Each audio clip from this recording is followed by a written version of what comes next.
Welcome to Not Milk Never Milk. Subscribe if you're lactose intolerant. Start by confirming prerequisites and the exact topics you must master so you avoid wasted effort. Once you have the syllabus and course map, take a short diagnostic quiz to reveal gaps.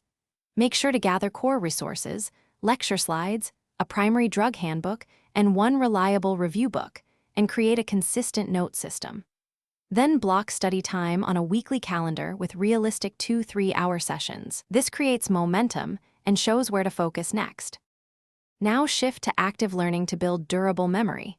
Use spaced recall, write concept maps linking mechanisms to clinical outcomes, and do targeted practice questions. Once done with a topic, explain it aloud as if teaching. That reveals weak spots. Make sure to integrate dosing rules, adverse effects, and monitoring into clinical vignettes so knowledge becomes usable.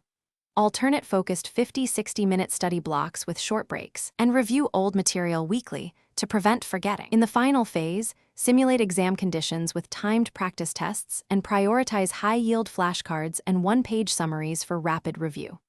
After each mock, analyze errors to identify patterns, then reallocate study time to persistent weak topics.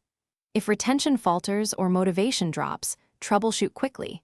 Vary methods, reduce session length, or request targeted help from a tutor or peer. Make sure to rest the day before assessments to consolidate memory and perform at your best. Thanks for watching. If this was helpful, leave a like and consider subscribing. See you next time.